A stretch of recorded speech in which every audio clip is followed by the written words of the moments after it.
Good afternoon, everyone. And thank you for joining us for this breakout session. Ethical AI, balancing innovation with responsibility, and harnessing AI for business growth and efficiency. So I have been looking forward to this actually for a while now because when I saw who was on the panel, I knew this was going to be really interesting and something that would hold our attention. I'm going to allow everybody to introduce themselves and tell you about their backgrounds and so forth, which they can certainly do much better than I can. But just so we know who's here, we have Mark Savant of Savant Media, Angie Huffington of AI Marketing, Edward Hannapol, who is with Alvarez and Marsal, and of course Tal Milburn with Seed Funders and so forth. Right. My name is Perry Sofferman, and I'm going to be the moderator, asking questions and getting to learn along with all the rest of you. My name is Perry Sofferman. I am with the law firm Baker Donaldson, where I'm a shareholder in the corporate practice group. My area of practice is primarily corporate law and intellectual property law. Previously, I spent a lot of time in book publishing for many years with Bantam Doubleday Dell, and then a decade at Scholastic, where I became counsel and then general counsel of a technology manufacturing company. Our firm, Baker Donaldson, is a large firm. We have about 700 attorneys, varied practices, and so forth. So now, why don't we just start at the end, Mark? If you can start, tell us a little bit about yourself, your background, and so forth, and we'll go down the line. Thanks. Sure. Thanks, Barry. I'm Mark Savant. I own a marketing agency, Mark Savant Media. I started it as a side hustle about 5 years ago. 2 years ago, I started using AI in it and quit my day job 3 months later. So it's a big deal. I use it to power a ton of what we do. And I'm always just so curious on how we can use AI to empower and not just sell. There's so many products now that say, we're AI enabled, but does it really enhance the customer journey? Does it drive more leads? Does it help improve your results? So that's why I'm here. I'm excited to talk about it. Thank you, Angie. Well, my name is Angie Huffington. I'm the founder of AI Marketing Academy and Latinas in AI. 2 years ago, I decided to create this company, become an entrepreneur. It's not easy. To be an entrepreneur. I retired from the corporate field. I have been in the corporate field almost for 20 years in logistics and supply chain. And wow, you get very uncomfortable when you become an entrepreneur, but it's the best passion I could find in my life. To find my why, to serve the community I want to serve. So I do education for Hispanics, for women, for small businesses in AI. I help them implement AI in a very gradual and affordable way with technology, and also mentoring. I do a lot of mentoring of my time because I feel like I have to be an ambassador of women and in technology, in AI. And I'm part also of the board member of the Women Chamber of Commerce in the United States. Hi, Edward Hannapol. I am a managing director and a co-leader of the media and entertainment practice, which we just started at Alvarez and Marsal. I've been primarily in technology for most of my, if not all of my career. I've been a CIO for large media companies around the world. I was a CIO for New York Times. I was a CIO for Star Television, based in Hong Kong, which is News Corp's largest broadcast operation, now owned by Disney. And I got down here to South Florida when I got pulled out of Hong Kong to come run technology for the Washington Post's education division, which at the time was Kaplan. So Kaplan Worldwide, headquartered down in Fort Lauderdale. So I was the CIO at Kaplan, then I became the Chief Innovation Technology Officer, then spun off a company, did some stuff with Techstars and the likes. I've been with IBM in between those gigs 3 times. I had the dubious honor of saying that I actually quit the same company 3 times and was wondering the whole time, would I actually join the same company 3 times? And each time it was a little bit different. But in between the second and the third time when I was here at Kaplan, I actually brought in the Watson team. This was shortly after, if you guys remember, Watson beating Ken Jennings in Jeopardy. So a lot of those key engineers I was working with at the time, and we were going to deploy this cognitive tutor. This was almost 12, 13 years ago. And at the time, AI was just getting sort of on the scene and becoming more and more realistic as a viable option. Of course, IBM didn't go with education. They went with healthcare, which is arguably was a huge mistake at the time, and then proceeded to spend somewhere around $7 or $8 billion on trying to make AI mainstream until ChatGPT 18 months ago came onto the scene, and all of a sudden everyone redefined what AI is. So I have a lot of context, a lot of history in leveraging AI. With A&M, we're actually helping our clients build some solutions and generate business value out of leveraging of AI to solve real problems, and I look forward to speaking to you about that. Thanks. Cool. So my name is Tal Milburn. I spent 30 years in Silicon Valley working for Fortune 100 companies you've heard of. So when I was an executive at Visa, one of the things that I was responsible for were acquisitions, the due diligences for acquisitions. That was my first exposure to startups. Our biggest acquisition was CyberSource for $1.6 billion, but we did a lot of small acquisitions. So I really got kind of the whole feel of it. And I decided to, when the CEO retired, I decided to do an early retirement. I did an IoT healthcare startup in 2015. I exited in 2019 and moved to Florida.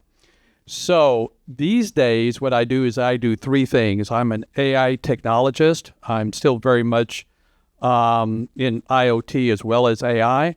Number two is I'm an angel investor, and I'm a partner with seed funders. We're an angel firm here in Florida. We have 3 locations, about 100 partners. And then the third thing I do is I like giving back. So I teach an introductory class at FIU. I mentor. I'm an advisor for several startups. And I love talking about, I love talking, but in particular, We all got on this panel because we share that attribute. right.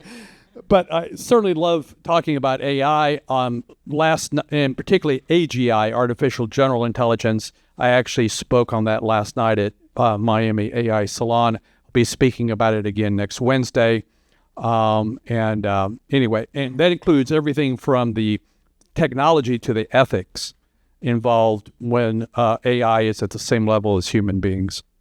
The new singularity, basically. Yes, and that's the Kurzweil new book is worth reading. It's kind of long, but Thank you, everyone. That's great. And as you can see, it really is an interesting panel. So what I'm going to do is I'm going to start by asking the first question, and then we can start at the end with Mark and go right down the line and get everybody's take on this. So let me start with this one. AI is comprised of many issues, including technical, practical, and theoretical ones. It presents great opportunities, but also significant threats. How can we wrap our arms around such a vast topic so that it makes sense for us and our businesses? Well, so it's one bite at a time, right? If you try to think about AI as robots are going to take over the world and kill off humanity, you just get frozen in place. So it's really about taking it one chunk at a time. And I think listening to our team at the end of the day, as a business owner, depending on where you're at, it can be difficult to understand the challenges and the problems that every single member of your organization is having.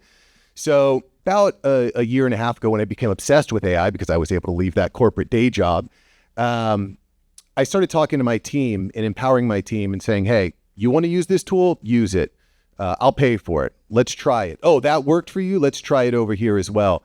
And I just found that performance dramatically increased across the board. So again, listening to the team, discovering where the opportunities are is really important. But at the same time, I think we need to be careful because the reality is that I see as a business owner that I want to empower every team member to replace themselves.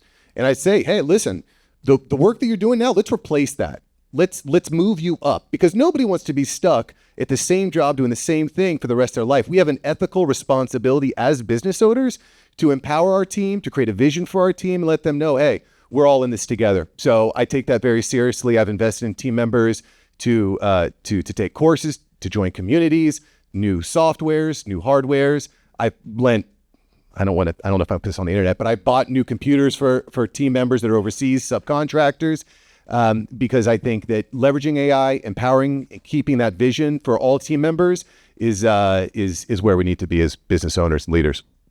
Great. Thank you. Angie. Well, first of all, thank you for being here. I'm very honored to be with these panelists. I'm the baby boomer of these super gurus. I would love to be mentored by any one of them. So from the small business perspective, I will say one of the main issues is that sometimes they see AI in a block.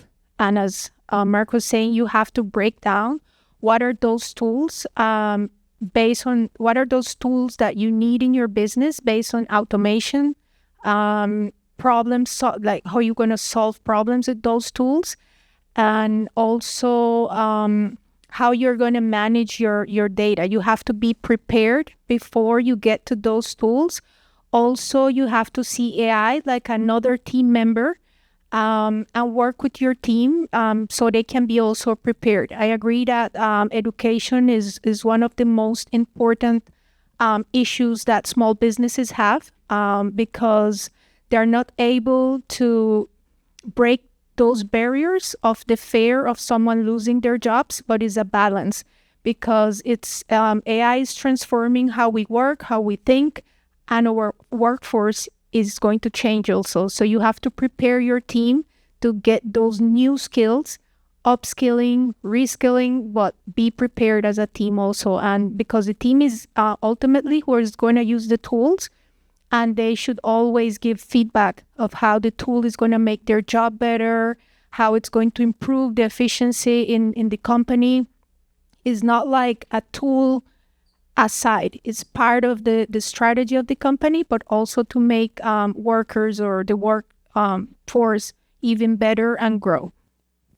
Great. Completely agree. And I think you're going to hear a lot of common and repeating themes in some of our answers. But also I want to thank Perry and Nova for actually hosting this session, and very proud and honored to be a part of this dialogue. So I'm going to re-amplify a lot of what was said. It actually reminds me of a time back in 2012. So I'm not the baby boomer, although I kind of feel like I am. But back in 2012, this was the Mitt Romney run for president, and there was the Republican National Convention being hosted in Tampa. I was at Kaplan at the time. I was running a bimodal IT shop. So I had traditional IT, and then I had basically an IT function which was pitted against traditional IT intentionally, right? All above ground. Everybody knew that I was trying to eliminate IT at Kaplan, and I was very clear about it. And I actually gave presentations with IT with a giant line and circle through it. And I told people well ahead in advance that I was eliminating their jobs. And to your point, I gave them a year. Employee morale went through the roof because at least they knew I was being honest and transparent about the future. And I got them jobs at those that wanted to actually stay in IT, got them jobs that were IT centric, but just we couldn't really afford it at Kaplan. We needed to shift our focus to student facing. But about that Republican National Convention, we had met with Mitt Romney. Politics aside, I don't know if you guys know who, not Mitt Romney, with Newt Gingrich. If you know who Newt Gingrich is, I've always wondered if I could actually hold court and sit in a conversation or a dinner with somebody like that. We had decided that at the time when MOOCs, if you guys remember that phrase, the MOOCs, the massive online open courses, were actually, all the rage, we were going to produce a MOOC for Newt Gingrich. And we had about 18 months to actually launch this thing, and sitting with Newt and designing this criteria. Mitt Romney gets on on national television and talks about who is going to be speaking at the convention. Newt was thinking he was going to be mentioned. He wasn't. But what Mitt did was said, Newt's not going to be presenting, but at the Republican National Convention, he's going to be launching Newt University. And that was in about 2 months. And we were all watching this live and we went, wait, we thought we had 18 months to launch this thing, not 2 months. And I literally picked up the phone and I called Newt. He's like, I know. I didn't tell him to say that. It was a mistake, but what are we going to do? And I went, I don't know. Like, let's figure it out. The point of the story was that with the forced sort of deadline, non-movable, there was even a hurricane that came through. And we thought we maybe get one extra day when the hurricane came through. And we're like, we need that extra day to push code. No. They weren't moving the convention. So we're like, it's a fixed deadline. And it was forced prioritization. And we knew exactly what we had to do to actually satisfy the minimum requirements for a MOOC to allow us to get people in the door, stream live content without Wi-Fi at the time that was pervasive and everything else. So all sorts of technical challenges, but it forced prioritization. And the reason I get into that is because I agree with all the points, but if you start thinking about how do you leverage AI in a way, is focus on what it is that absolutely would be game-changing, what it is that you're trying to accomplish. Don't get overly cute and complex. Start leveraging the tools and technologies to get what you absolutely have to get done, and give yourself a deadline. Don't let it just kind of linger and keep going on and on and on. Say, you know what? This is something reasonable, whether it's a conference, whether it's an enrollment date, whether it's a huge event, something. Give yourself a sort of hard deadline. And sort of the practical side of it is when you have that, it's magical and how all of a sudden all those requirements and all the things you could possibly do with AI become actually the things that you absolutely have to do with AI to actually meet those requirements. And that's how I address the challenge of how do you get your arms around something as massive as an entire category. I think I forgot the question. But so at this point, you can insert your own. Yeah, we've so many different ways. Yeah, go, please. So basically, how do we wrap our arms around? Our arms around? Yeah. So, AI is the most transformational technology in history. I mean, that hands down. And it is not only transformational, but it's happening very rapidly. Technology has been accelerating, forever. For the last 200 years, it's been accelerating. Of course, now we're beginning to see it.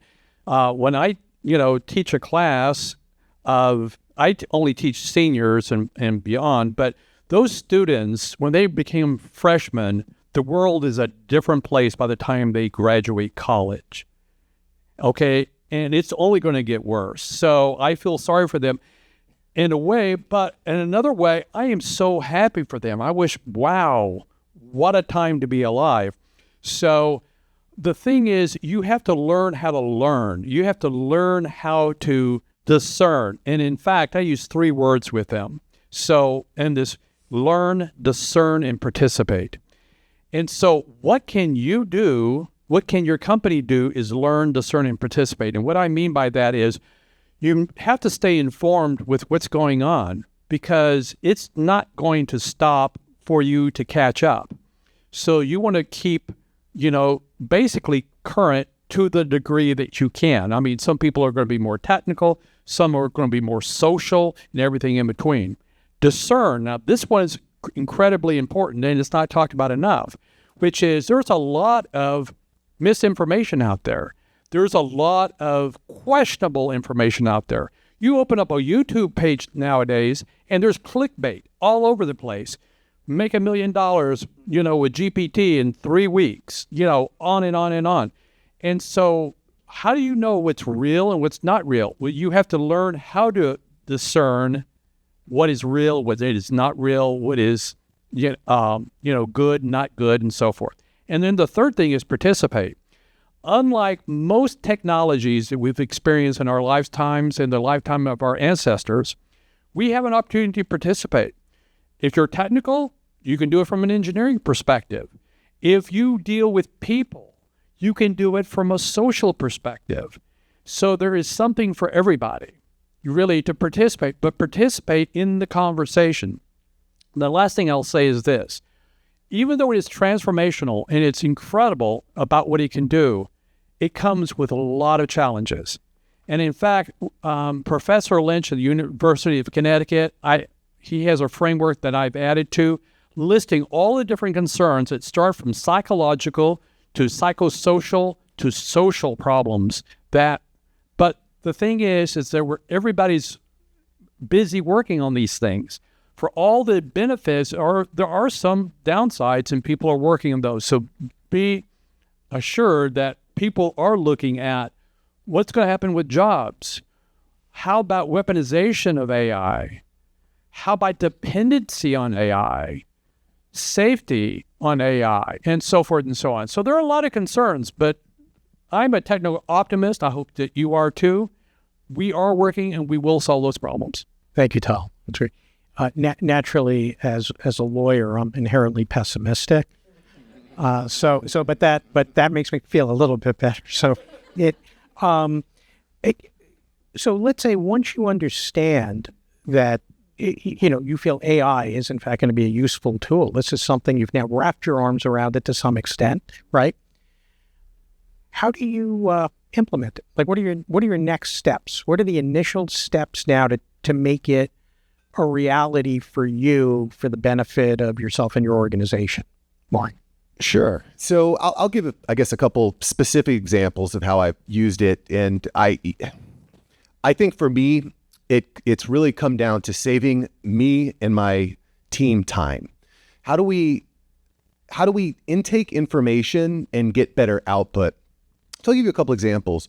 Recently lost a team member, right? And I don't know if that's ever happened to any one of y'all. Someone left your team. And it stunk. I was frustrated. And I said, okay, I need to replace this person. So I went and I put a job listing out on a platform, on a marketplace. I said, anybody that's interested, please fill out this form. This was for an email copywriting position. Anyone that wants to be an email copywriter, please fill out this form. And typically when I do that, I'll get dozens, hundreds sometimes of requests for people that want that position. Are y'all looking for a new job hiring a brand new team member? No, because this could be an entire day, week, trying to siphon through all these different responses. So what I did is I say, well, why don't we use ChatGPT to find the needle in the haystack here, the diamond in the rough, as it were. And so what I did is first I went to ChatGPT and I said, hey, ChatGPT, I want to hire an email copywriter. What are all the KPIs I should be looking for? What are the numbers? And it's like, look for click-through rate, look for open rates, and look for DMARC settings and all this technical jargon, some of which I was familiar with, some of which I wasn't. So I went and I crafted in this form. This is just a simple Google form, y'all. Anyone heard of Google Docs, Google Forms? Very simple, not sophisticated. Google form. And I put into this Google form all the different questions that I was going to need to know, right? How do you write a good hook? Write your best hook. What are the KPIs? How would you improve those KPIs? Some very specific questions that the right person would know how to answer. I then use a program called Zapier, which connects softwares together. There's different types of ways you do this, but Zapier is great, very simple to use. And all the answers from that form were sent by Zapier over to ChatGPT, and ChatGPT analyzed all the answers based on the criteria that I had prompted ChatGPT to do, right? Again, not super sophisticated. It's all on my YouTube channel, Mark Savant YouTube channel. I laid it all out, the entire process. So at any rate, and then I told ChatGPT, this is the kicker, rate all the responses from 1 to 10. 1 to 10. And guys, girls, dogs, cats, everyone. I kid you not, I was able to narrow down 50 responses to 4 responses like that. Because then I don't have to look at all the 1s, 2s, 3s. I don't have to go through piles of resumes. ChatGPT just told me the best. And I only needed 1. I ended up hiring 2 people because the 2 out of the 4 that I ended up looking at and speaking with and taking to the next level were so good. Now, this is 50 responses. What if you're getting 100, 500, 1,000 responses? You've just saved yourself tremendous amounts of time. So that is a really specific use case where I said, I've got a big problem. I don't want to do this. It's going to take me a long time to read through all this. How can I leverage AI to look at custom examples and custom responses and leverage the artificial intelligence to screen the responses? So I think that's a really unique use case, is taking custom responses and leveraging it to get a custom intake and leveraging it to get a custom response out. Yeah. Great. Ask a question on that one real quick. So how do you balance your privacy standards by using ChatGPT and letting them read all your company data versus using a small language model and keeping it in-house? Well, sure. Obviously, there's a lot of language models out there, LLMs, where you're using Gemini or Llama or whatnot. And certainly, I mean, we're probably talking about privacy because I think privacy and compliance is a big issue. For this, I don't want to hog the mic here, but I think it's always a good idea to be upfront with, hey, we're going to use ChatGPT, we're going to use OpenAI to look at your results. For this specific use case, apply for the job. I mean, it's not super sensitive information, A, and B, the only information in this case that ChatGPT was going to get is the stuff that I had prompted ChatGPT with. But, again, we could have a huge conversation about compliance and privacy. That's probably one of the biggest ethical questions that we're going through right now. Yeah, I just wanted to also address that. These kinds of issues, there's so many, and it's so easy to go down the rabbit hole with this stuff. So, and obviously from my perspective, right, as soon as I heard what Mark was talking about, which makes perfect sense, right, in my mind, I'm thinking, well, let's see, that information that's being put in there in the description that was entered, is that going to result in some type of a disparate treatment based on some inherent bias? So that those 4 people that come up based on what was put in might have a disparate impact on individuals that ultimately get hired. Information that you were talking about just before with data and privacy and all that kind of stuff, I'm thinking, okay, well, wait a minute. So, the more information that we're able to put into AI, the better result we're likely to get, right? And the quality of the information. But do I want my information to go in there? Are my competitors putting information in that same pool that's aggregated and anonymized and that kind of thing? So these issues are just inherently going to pop up. I think the question also is whether or not you let it be stultifying and not allow you to progress. You know what I mean? So it's kind of an interesting issue. Angie. Well, I agree also. And what I try to do with small businesses is start from the foundation so they can understand what is the best tool they're looking for, and what are those essentials or fundamentals of AI, because people think AI is everything nowadays. It's only ChatGPT, but they don't understand the risk behind those tools. So what I do before is understand what is the problem you want to solve, a specific problem. Could be customer experience, could be efficiency, improve efficiency, reduce cost. But you have to start gradually solving a problem. The other thing is always have in mind your customers' trust. They're trusting you with their data, and you have to understand good how these tools work, how safe they are, before you're sharing and putting all your customers' information and privacy. So I think that is not only implement, is also understanding how those models are going to be trained.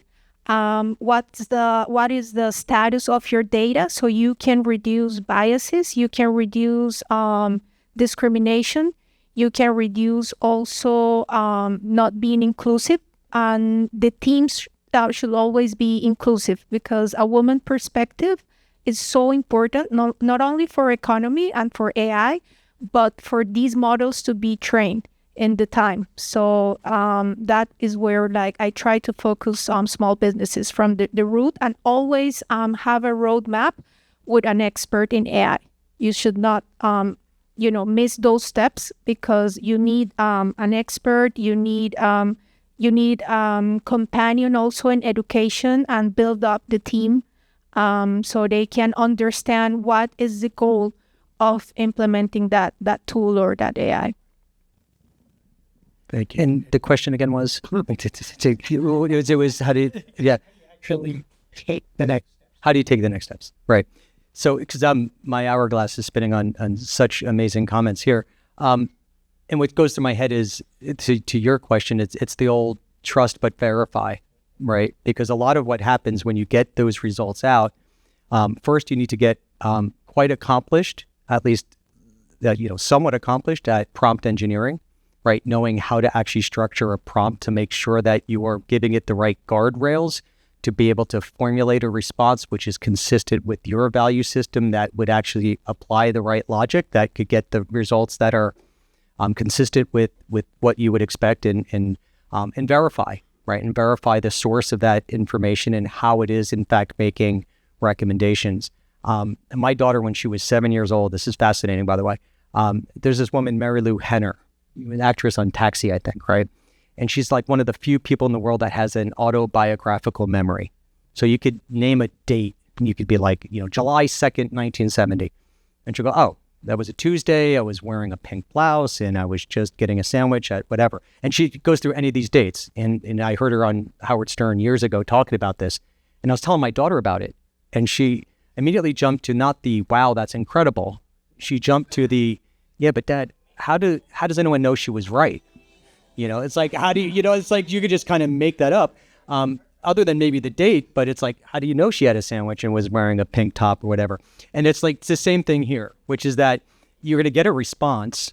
You're going to issue the prompt in a way that you're going to make sure that you're using. And by the way, when we're talking AI so far, we're not talking AI proper big category AI. We're talking generative AI and basically OpenAI's implementation with ChatGPT, right? Because that is the consumer-friendly version, which has made it all available for all of us to start to experience what the art of the possible is. And yes, it's mind-blowing, and it's getting close to AGI, and it's freakish because it is going to pass. In fact, I think it has passed the Turing test at this point, which is basically the test as to whether or not this could be a human response. It's close, right? It's getting closer. Next generations are going to be even there. So without belaboring the point, and I agree with everything that was said, it is a matter of, trusting the data, using it, verifying, and then asking the question. I was talking to a major school system in Virginia just recently, and they asked a question similar to the question you asked. And I said, at that point, just ask OpenAI, what are the sources and what is your confidence factor in actually answering the way you did? How high is your confidence? And it will come back and say, you know what, within reason, but here's some of the things that perhaps are a little bit not quite as, sure, and here's the rationale and the reasoning that I used. And then that's the human part of this, which is, again, table stakes. Assume that you're going to be able to do this, and you should, right? Because it's the new sort of Google, it's the new internet, right? You wouldn't say, well, I'm not going to use it because I don't understand the risk. You're going to have to get comfortable with it, understanding the risk, and then start to figure out ways to apply the human side of it, which is evaluating whether or not you want to take the risk or whether or not it's actually implying bias or something in the results. Wow. So there's a couple of ways of answering this. Well, first of all, I would say that one of the things that you brought up, which I thought was very good, is most people think of AI as being that very narrow thing called ChatGPT. If anybody in this room does any kind of online shopping, you're using AI, or it's using you, depending on how you look at it, okay? But the point is that there's an entire category. There are two broad categories in AI. There's predictive/analytical AI, and there's generative AI. The one that has all the buzz and the sizzle is the generative part, where it creates things.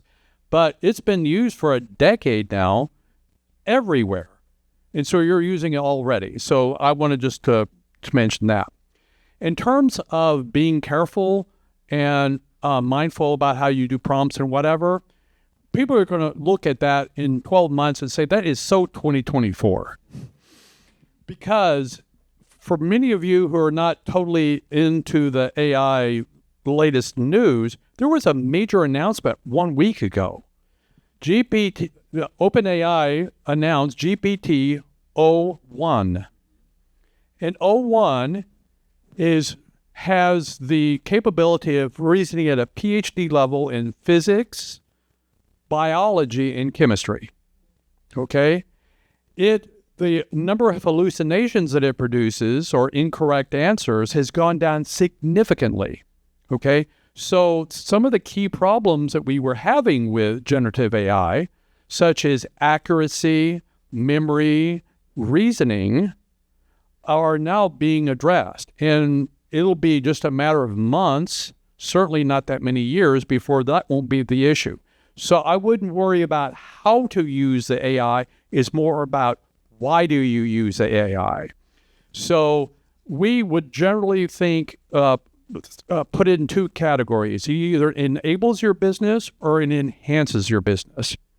And you think, so enable means that your business could not run without it. So let yourself think about new business models that can only exist because AI is there. We call that an AI enabled. You're going to have to think outside of the box.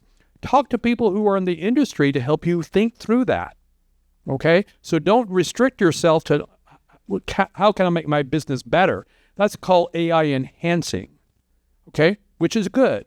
Almost everything that a person can do, you can probably get some enhancement. And then the last thing, because I keep seeing a 10-minute, the last thing I would say too is that AI is not a big calculator. Don't think about it just for giving out answers. It's actually quite creative. Okay? I like to think of myself as a composer of popular music now because I discovered Suno. Have you tried this thing? This is amazing.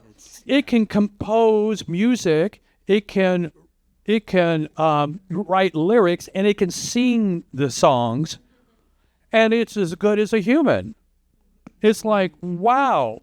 Okay, so it's not just a big calculator. It's creative as well. So don't think about it just in, adding up a column of numbers, but it can do art, it can do music, it can do all sorts of things. So that's where you want to learn, discern, and participate. Perfect. Thank you, Tal.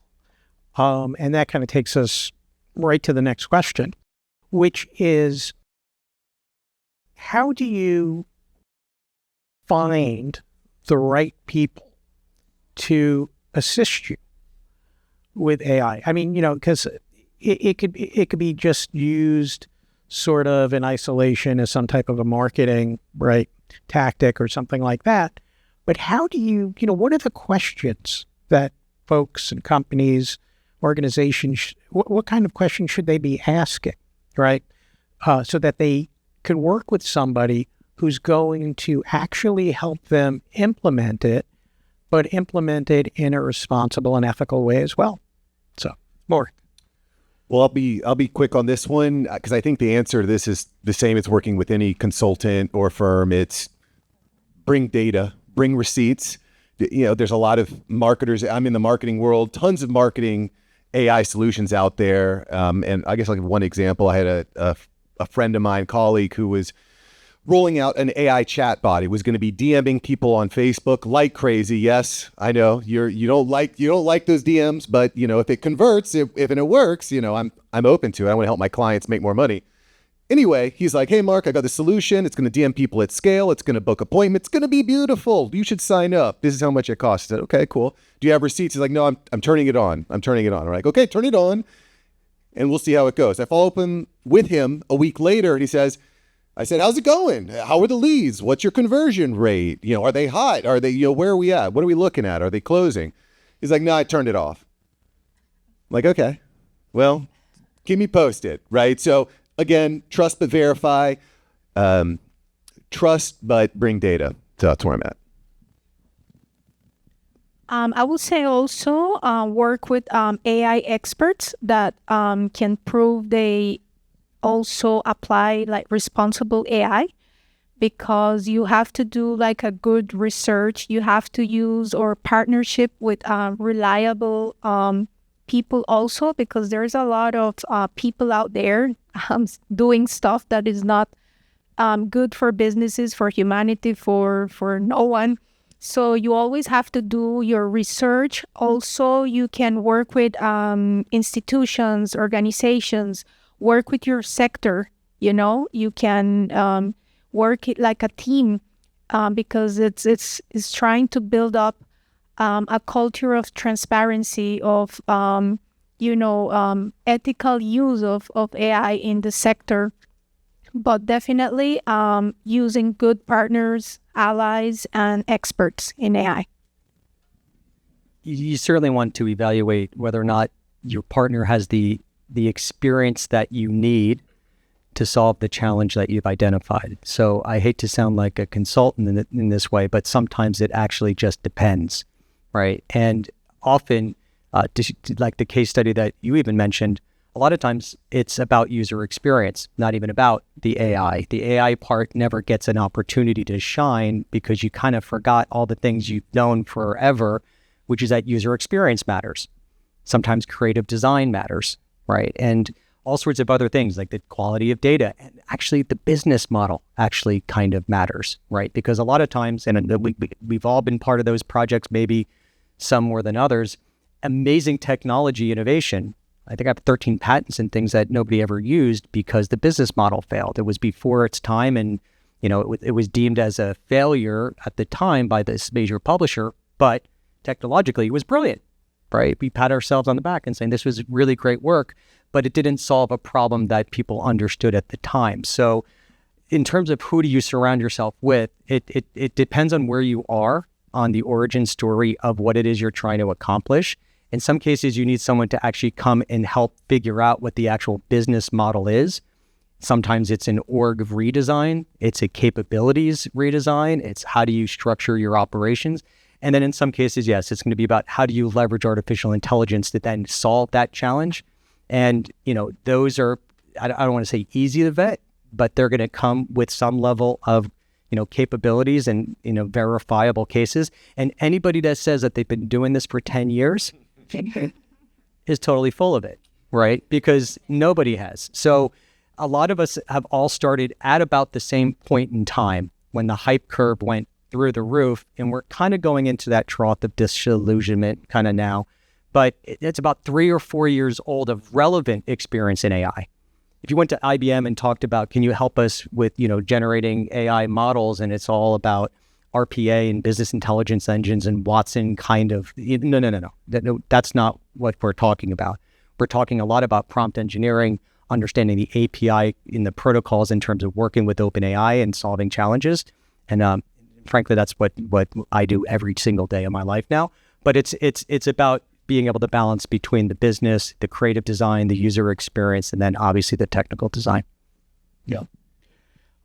So my answer to, how you would take your journey is, well, first of all, you could bring me a cashier's check.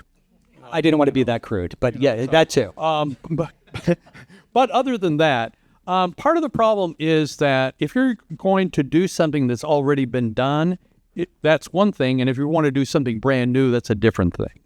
So if it's something that's already been done, then you can work with you can look at individuals. They can bring proof points of where they've done it and where that's been successful. So they claim that they can do, this, that, or the other with AI. Okay, well, who did you do that with? And show me the results in the app or whatever.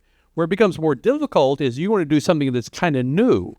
You want to be competitive, right? So you're doing something that somebody else is not doing already. That's a little bit more difficult. In that case, I would tend to deal with an organization that has a bench that looks pretty good rather than an individual, because you have no proof points. By definition, you want to do something that's brand new, that's a new idea. So you go with a firm that has a good record, a good bench of AI technologists. But it's a tough thing. I mean, data scientists in San Francisco, they're making $300,000 a year. I don't even want to know what AI people are making in San Francisco these days. So it's, you probably use scientific notation for it. But so there's really no good answer to that. Also look to see if you can get it off the shelf. There's always the make or buy thing, right? A lot of times I hear, startups say, oh, we're going to do this. And I said, that already exists, right? Or mostly exists, and you could kind of use it and add a little bit to it. So don't build it if you don't need to build it. But to get started, the first thing you need to do is, like with any other transformation, you need to get sponsorship from senior management.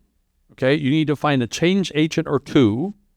You need to become educated, and you need participation from the people impacted. Okay, so that's OCM, Organizational Change Management 101. So you want to do all those things. Great. Thank you, Tom. So my understanding is we have to wrap it up at this point. So let me just summarize a couple of things because they're really interesting.